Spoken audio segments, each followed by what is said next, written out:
দাউদ ইব্রাহিমের নাম শুনলে মনে হয় আন্ডারওয়ার্ল্ড, ভয় আর ক্ষমতার গল্প। তবে আজ আমরা এমন একজন সাহসী ব্যক্তির গল্প শোনাবো যিনি দাউদের একটি সম্পত্তি পেতে টানা 23 বছর লড়াই করেছেন। মুম্বাইয়ের নাগপাড়া এলাকায় দাউদ ইব্রাহিমের একটি দোকান ছিল যা আয়কর দপ্তর বাজেয়াপ্ত করে। 2001 সালে এই দোকানটি নিলামে তোলা হয় এবং দাম উঠেছিল মাত্র 2 লক্ষ টাকা। সেই সময় যখন কেউ দাউদের সম্পত্তির দিকে তাকাতেও সাহস পেতেন না, তখন এক পৌর হেমন্ত জৈন সম্পত্তি কিনে সাহসের নজির করেন। 34 বছর বয়সী হেমন্ত জৈন সেই সময় সংবাদপত্রে নিলামের খবর দেখে সিদ্ধান্ত নেন যে তিনি দোকানটি কিনবে। তখন হয়তো তিনি জানতেন না এই দোকানটি তাকে কি সমস্যার মধ্যে ফেলতে চলেছে।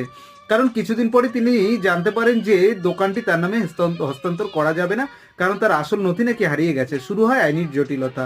হেমন্তের কথায় তিনি প্রধানমন্ত্রীকে চিঠিও লিখেছেন, কিন্তু তিনি কোনো উত্তর পাননি এই নিয়ে। এবং টানা 23 বছর তিনি লড়াই করেন এবং বর্তমান বাজার অনুযায়ী তাকে 23 লক্ষ টাকা দেওয়ার জন্য মাঝে জানানো হয়, কিন্তু তিনি জানিয়ে দেন যে তিনি 2 লক্ষ টাকা কিনেছেন, অতিরিক্ত টাকা তিনি দিতে পারবেন না। অবশেষে তিনি এই আইনে জেতেন এবং তার মালিকানা পেতে